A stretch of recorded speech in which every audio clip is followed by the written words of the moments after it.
Hello, my loves. Welcome back to another video here on Starseed Academy. My name is Jenny. Thank you so much for joining me again on this channel. So today I really want to talk about something that is a little bit heavier, but it's a huge part of the human experience, and we are all going to come across it at some point on our journey. And it's really important to understand how to navigate something as heavy as grief and the different spiritual stages of grief, and how to make sure that you are moving through it in a very healthy and spiritual way versus getting stuck in this energy stagnant, or even worse, spiraling down, which does happen, right? So I want to talk how to continue to move through something that's so difficult, like on an upswing, like in a way that you know that you're doing it as healthy as possible, even though it's hard. Now, I had before this year, I really haven't had a ton of experience with this particular frequency. I've certainly had my share of struggles, and I've shared so much on this channel about dealing with things like childhood abuse, religious abuse, addiction, PTSD, anxiety, and so on and so on, like so many things that have really shaped me. But I hadn't really experienced a deep loss close to me. And then this year I've been hit with two, like a double whammy. I know that if you haven't seen the video on here about, I talked a lot about my miscarriage this year, which was definitely grief energy, heavy, heavy grief energy. And then unfortunately, Brian and I'm filming this on Saturday, so you'll see this on Sunday, but on Thursday night, Brian and I lost our sweet little baby Noodles, the most precious old soul of a cat, the most wise, cat that I've ever met. And it feels so heavy, and it feels so difficult to move through. It really does feel like losing a family member, a child to us, because that's what he was to us. And it's really potent and deep and meaningful. And I feel like talking about these kinds of things, whether you've lost a family member or a fur baby family member, it's important to talk about, because like I said, you can't really avoid this part of the human experience, can you? It's a part of it. And so I've noticed this, the last, these two things have happened pretty close together for me too. So I'm getting very well acquainted with grief right now, over the last couple of months this summer.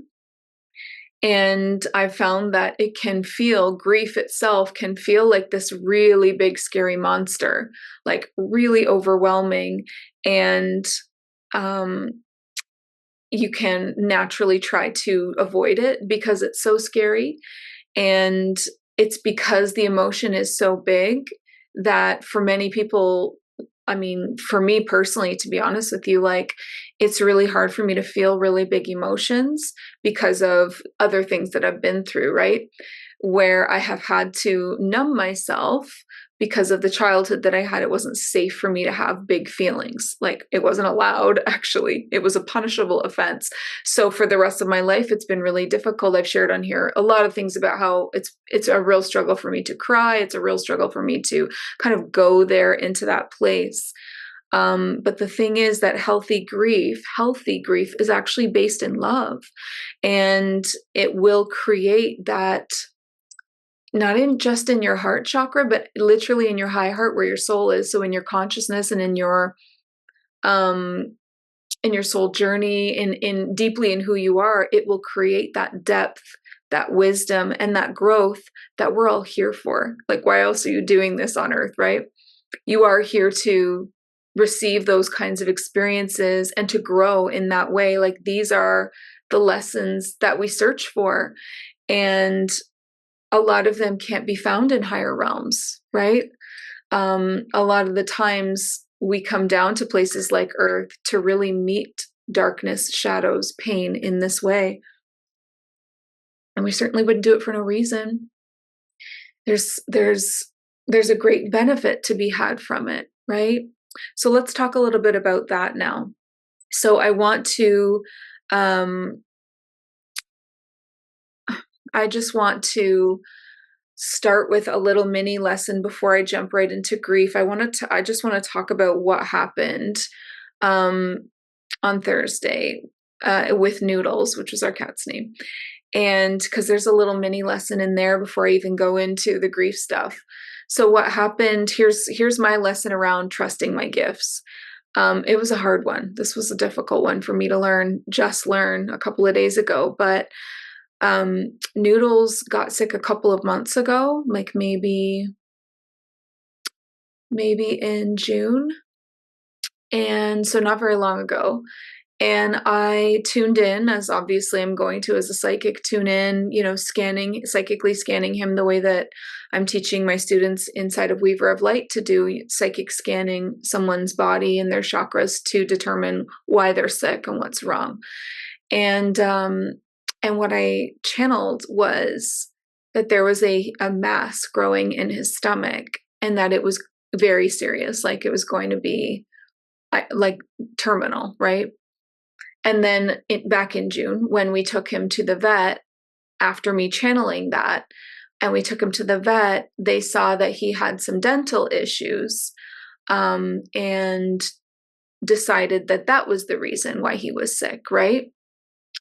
And even though we had requested that they check out the stomach, they were like, no, like this is very obviously what it is or whatever. And so we went with that. And it did seem like he got a little bit better. It wasn't a great couple of months, but then what happened on Thursday was I noticed that he had dropped, like, it felt like overnight he dropped all this weight. It just all of a sudden you notice and you're like, what's going on?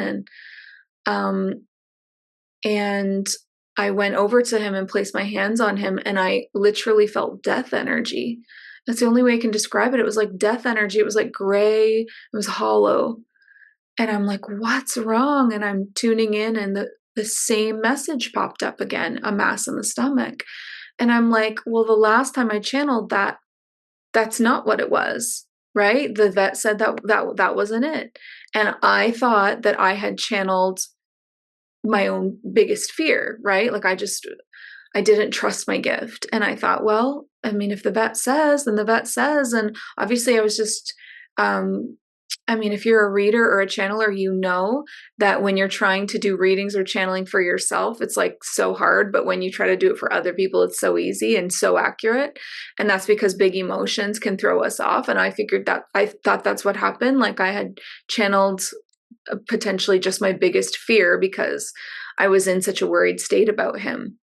And then I was like, I can't trust myself to channel then for Noodles or for myself or for my family. And it was like kind of a blow in a way to my confidence with my gift too, because it was so strange. And unfortunately for me, when he went to the vet after I felt the death energy, this was Thursday, I called Brian. I said, you need to come home right away. I'm getting a vet appointment. Like, this is serious. This is like happening today. Like, that's how much I felt it. And we took him to the vet, and you know what they said. I don't even need to tell you. Of course, they said that there was a huge mass that had grown in his stomach, and it had gotten to a point where it was too far gone, and it had attached itself to organs, and there was nothing. And so, I really went through a really difficult time feeling like I should have done more. I knew this the first time I channeled it. Why didn't I push for more? Maybe you could have caught it earlier. Like, I felt like it was all my fault. And that is an awful, awful feeling. And I think that is actually very common when things like this happen, is for people to try to twist the situation to make it into their own fault in some way, or to obsess over what could I have done differently. So the mini lesson here is, do trust your gifts. Because if you are, professional channeler or a professional card reader or whatever, you are a professional energy healer, like the vet or a doctor or whatever, they're just not always going to see things the way that we see things. And it just doesn't mean that it's not true. And I guess just like a big lesson there for me about to trust my gifts next time more. But I want to talk now about the spiritual stages of grief and what I've noticed, because I've really been through it the last couple of months. And I really hope that this will help someone else out there that has gone through it, is going through it, or will go through it. Okay.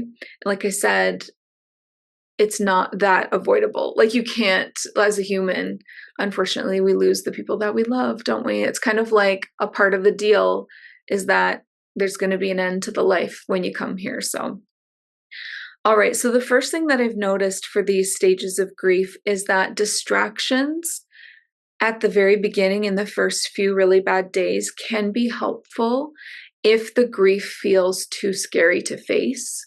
So I can certainly understand wanting to stay busy in the first 48 hours kind of thing.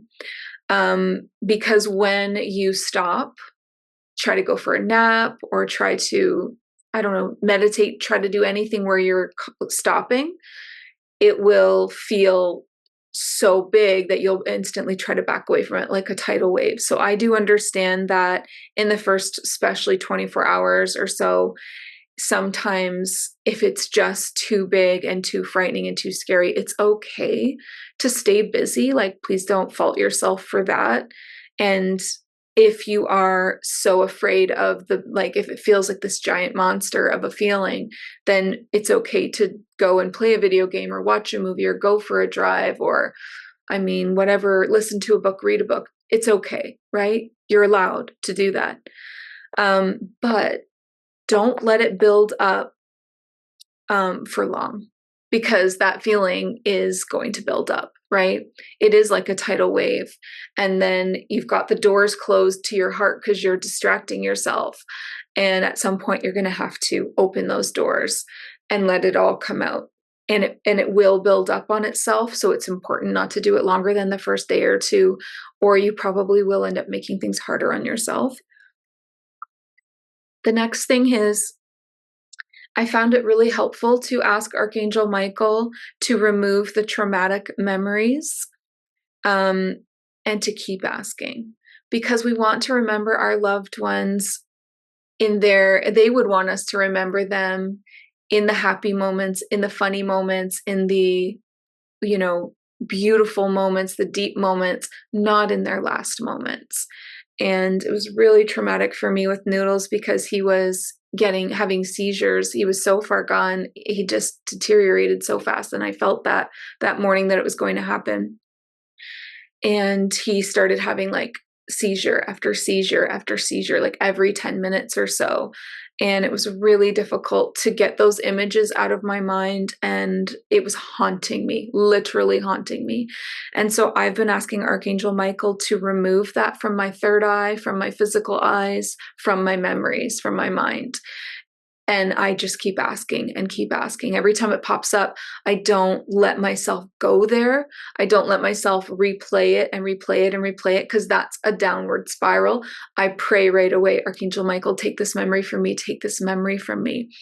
And then I ask for it to be replaced with the good memories, just good times or nothing. Anything, even just to take the memories away and have nothing would be fine too, but you can also ask for it to be replaced with loving things. But the thing is to really keep asking here, because it's not just going to work the first time, because memories are very persistent things, especially when they're very traumatic like that. So keep asking for help with that. Don't just let it consume you and haunt you. Please keep asking for help. It will work. Okay. The next point here is something that I'm really working on, is do not spiral into shame and regret. So for me, it's the way that I didn't trust my gifts. And for you, it might be the way that someone passed. Maybe you have regrets around, I should have known, there could have been more I could have done, or maybe you made a mistake that resulted in something like a car accident, or whatever the case is. Do not spiral into shame and regret. First of all, shame is the lowest frequency that you can be and feel. On the scale of emotional frequencies, you're always going to find shame at the very bottom. It's extremely bad for you, spiritually, energetically, physically, and it will open you up to psychic attacks where they will just try to really feed on your grief, which means that they'll try to make it bigger and bigger and bigger. And that's a bad thing, right? So we've really got to try our best not to dip all the way down into shame. And if we do, then we've got to come back out of it. And when I asked about this, a lot of this was channeled, by the way, by Archangel Azrael, Archangel Michael, Archangel Haniel. So what I wrote down here is that if someone has passed away, this is what came through. It is divinely orchestrated. It has been divinely timed, and it is from their own soul contracts. It is not your fault. No matter how it looks in this realm, it isn't your fault. It could not have happened if it wasn't their time. It's really important for you to know that. And even when it's something that feels like your fault, like with me, maybe feeling like I could have done something sooner, or a car accident is like, again, the perfect example, but anything like that, it doesn't actually even matter the situation, because this is a universal truth that if someone has passed away and is crossing over, it is divinely orchestrated. They have a time. We actually have 3, generally, on average, everyone has 3 exit points that they can choose from. And we can take number 1, 2, or 3. And it has nothing to do with you. You can't change someone's soul contracts. It's not your fault. And no matter what you think might have changed the situation, even if someone has died because of suicide and you feel like you could have changed that situation, what I've received is that if they have crossed over, if they have passed, it is their own time. It is divinely orchestrated, and it is in their contracts for that to happen. And I know that people are going to think about that when it comes to like murder and where someone's free will is taken in some way, war or whatever. But what I heard was that it's a universally true thing. So as bewildering as that might be for us here to understand, it's very hard for us to get into a higher perspective when we're in a human life. But it's important for you to know what also came through was there are forces greater than you at work when it comes to human affairs, even the big stuff, like worldwide stuff. And then they just said to me, higher perspective, like to really zoom out and understand that there are things that people put into their soul contracts for a reason. And I'm not saying that it's their fault, and I'm not saying that it's an excuse to evil acts or anything like that, but there are forces greater than you at work for all of us, right?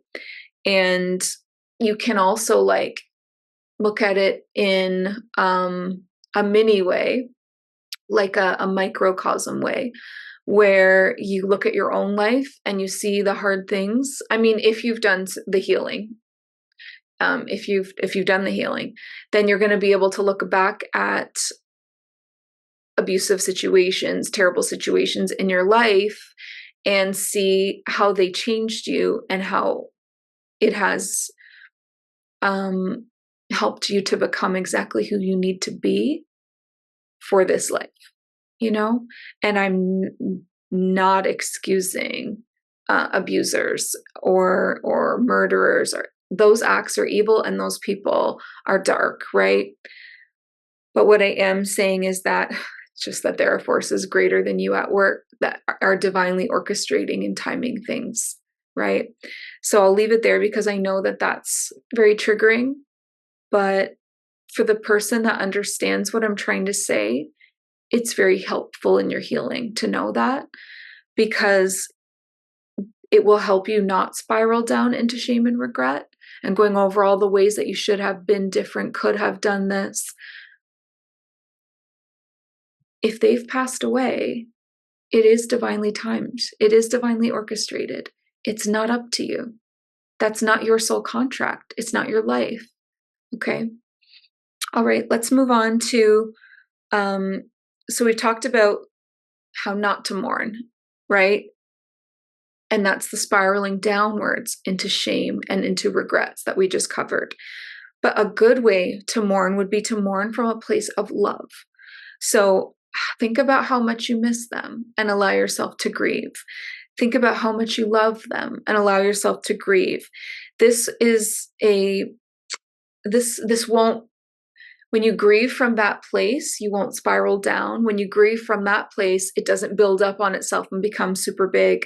This is a healthy clearing, actually. So when you're focusing on how much you miss them, how much you love them, and you grieve or cry from that place, then that's a healthy clearing. That's a healthy grief. Okay. Okay. The next thing that you can do when you're ready, and this might be a little, I don't know, everybody's going to be different timeline, right?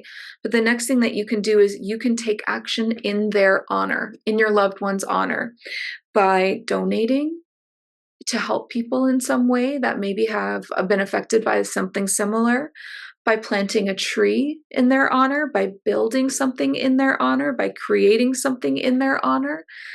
This shifts the energy into service.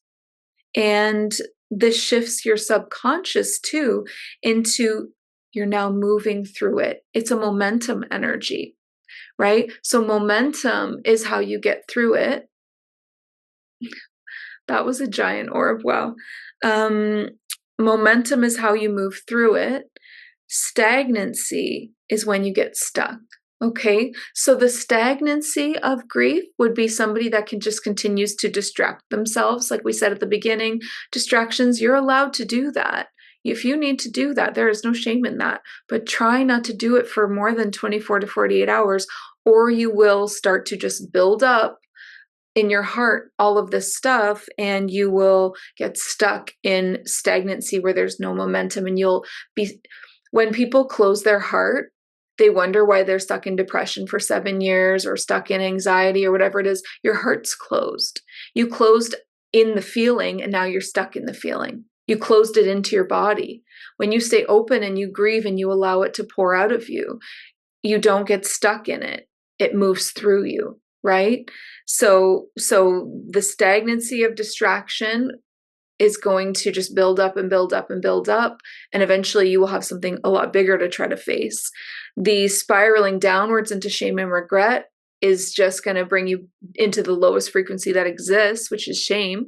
And that's where you're just going to experience like psychic attacks, being drained of your life force. Like it's going to get really bad. You should not stay in shame. You should never visit that feeling if possible, or get out of it as soon as you can.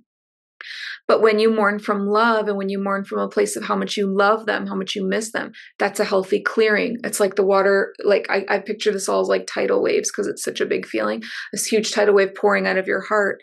And when you take action in their honor, it also creates, I'm moving through it, momentum, right? Okay. The next thing is it's important to openly grieve and to not hide your tears or your grief, because when you try to hide anything, it flips you into shame as well. And again, that's the one thing we really want to avoid here. So this creates shame when you try to hide anything about yourself, especially grief. So do not hide your pain, do not hide your tears, especially like if there's others that are involved, like other family members that are also feeling this.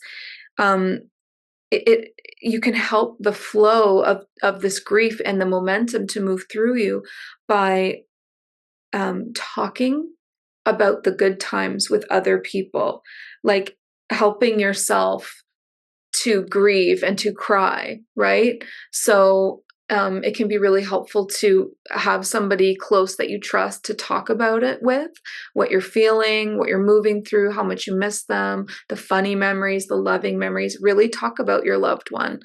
And also, if you are someone that has experienced abuse where you are afraid to cry, then it is just fine for you to choose like the saddest movie that you can find to help you get started. And that is a tool that you can use. And again, you're allowed to do that, and there's nothing wrong with that. If you can help yourself to open those doors and it doesn't come naturally to you, pop on a super sad movie and get your supplies, like get yourself ready and expect to sit there, in your cocoon of blankets and pillows and tissues and drinks or whatever you need. I don't mean alcohol, by the way. I mean water, healthy things like for your body. It's okay to do that too. So whatever you can do to help yourself grieve, specifically help yourself cry, you do it. right? You talk to people, you watch the movies, you do whatever you need to do, get it out of your body. Don't hold on to it, okay? The next thing is there's no time limit on grief. You can't just have one big cry like what I've just described and then expect yourself to be done. And that's not how it works. And if you're not done, then you failed in some way. Absolutely not. There's no time limit on grief, okay? And a lot of people will feel like grief comes in waves and it comes out of nowhere, where maybe you've been good for part of the day and then all of a sudden you get hit in the face with another wave of grief. Or maybe you've been good for a couple of weeks even. Maybe you've moved through it and you've done a lot of the grieving and you're feeling pretty like quite a bit better, and then all of a sudden it spirals back around and you're like, what, this again? Like, I thought I was done with it. You have not done anything wrong. If it hits you like a wave out of nowhere or it spirals back around even after a longer period of time, it's a sign that your loved one is in your energy field. So it's actually like a little visit from them. So think about it like that, and maybe that will help you to move through it as well, because I can be fine and then all of a sudden out of nowhere I'm bawling, and it's like I'm experiencing the energy of my loved one with me in my energy field. They are visiting me. They are sending their love, or they are here in the room with me. Something is coming through from them, and they're really helping me to purge the last vestiges of this lower energy that we don't want to hold on to, right? So again, there's no time limit and there's no right or wrong way to do this. And then the last phase that I have found so incredibly helpful is to speak to them, right? So speak to your loved one as soon as you want to. It might feel too raw for the first day or two, but again, don't wait too long to do this either, because you don't want to cut off the cords with them. You don't want to lose. They still exist. Like, I know they're not in the physical form with you, but they are somewhere. Their whole personality, their memories, they know you. Like, they didn't disappear and they're not gone at all, not at all. And so keep those energetic cords alive because they love you and you love them, and that's a beautiful thing, and it doesn't have to end just because they've left the physical plane. So speak to them. Now, this is where channeling has literally saved my life, like, actually, because when I speak to spirit and I close my eyes and I create my sacred space, which you should always do, create sacred spaces, surround yourself with archangels and ask them to protect you and send you their love and healing, and then call on God's source, the white light of God's source, to come down over you and in you, and us to be anchored in the white light of divine source that will protect you. And then once I do that, I call in my loved one. So before this video, I hadn't tried to connect with Noodles yet because it's too soon for me, but it's been just coming up on, we're not at 48 hours yet, but we're just coming close into about a day and a half in. And so in honor of him, and, obviously this video is in honor of Noodles, and this is my way of taking action, in their honor. Like I suggested, where you could donate or plant a tree, take action in their honor to move things through. Well, this video is definitely that. But anyway, what was the point? Oh, the point is that channeling has really saved me, because when I speak to Noodles, or when I spoke to the baby that I miscarried, or when I speak to any lost loved one, I hear them, and it's not fake. It's not my imagination. It's real. And that gift is a blessing, is a divine blessing. And I see them in my third eye. When with my eyes closed, I clearly can see them. I saw Noodles parading around these angel wings, and he was running with horses for some reason. I could hear all these horses galloping. He was just having the best time. And that's also not my imagination. It's real. And there are so many instances where I can prove, that what I see and hear and feel and know through my clairs. So clairvoyance to see, clairaudience to hear, clairsentience to feel, claircognizance to know, the language of the clairs. I have had so many instances where it's proved right. I mean, just in this video when I said that I channeled that he had a mass in his stomach, but hundreds of clients, hundreds of my own experiences, it's real. The dimensions are real. Your loved ones are really still there. You absolutely can communicate with them. And not to mention just past loved ones, but you can communicate with any dimension, realm, or being. Angels, your higher self, your Akashic records, your spirit guides. There is truly no limit. And that's why I say, like, channeling has changed my life, saved me. It's the biggest gift that I could have received, and it's also the biggest gift that I could ever give to anyone. And it's so perfect for this video because it's the thing that's healing me the most right now. And so I'm going to be, I mean, I obviously, if you don't know, most people watching this will already know this, but if you don't, this is what I teach inside of Psychic Light. It's a certified program where I teach people to speak the language of the clairs and to channel higher dimensional beings, their loved ones, all realms, even outside of realms and dimensions, like the in-between, what some people call heaven, mediumship, channeling, light language, Akashic records. It's all inside of Psychic Light. And it's this beautiful certified course. So that way you can then go on and use it professionally, right? And so Psychic Light has been like not on hiatus, but I've just been so busy with like Weaver of Light, my energy healing course, like all these things, business stuff, teaching business to people.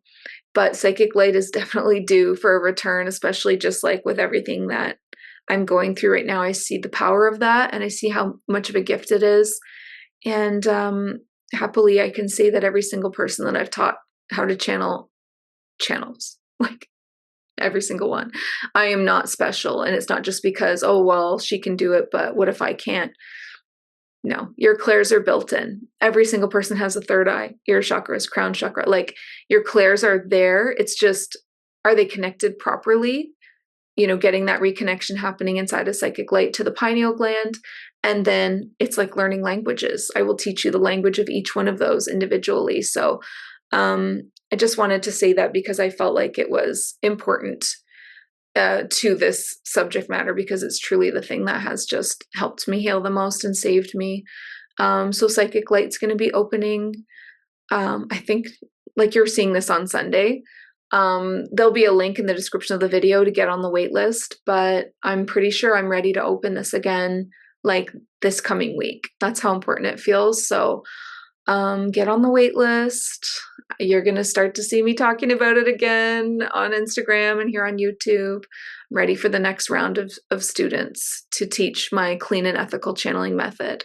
It's a framework that I created myself using the clairs that I talked about and layering them. And it's the most accurate and the most detailed form of channeling that exists. That's important. You need to be sure, you need to be accurate, you know, you need to be detailed and accurate or you're channeling from your ego. And we've got to make sure that that's not the case. So anyway, I think I'll leave it there. And I will, if anybody is really struggling, I don't have the energy for this right now. I would love to offer you this gift right now, but I feel so empty right now. Because I would really love to offer like a grief healing. But what I can do is if you're struggling and you need some energy work or some energy healing, please come over to Instagram and message me and I can send you some resources that I've created around that. I have this really beautiful energy healing that I created to heal depression and anxiety, and it would all just fit perfectly with grief. So if it's something that you could use a little extra boost for your healing, then please, like, I'm happy to just send that to you. It's something I did inside of the Starseed Academy membership. So if you're a member, it's in the healing section of the training resources. If you're not a member, I will still send that to you. Please don't feel like please, like my gift. So I don't want anyone to be suffering more than they need to. And yeah. So please feel free also, if you would like to share anything in the comments of this video around your experiences, please feel free to do that. If you would like to share anything in the comments of this video, of any of the things in this video that have helped you, feel free to share that with me as well. And other than that, I'm gonna end this here, and I want you to know that I love you. I'm sending you so much love. And please remember, listen to your heart and the quiet voice within, because you are so much more than the body you are in. I love you, beautiful star seeds. Have a great day. Bye.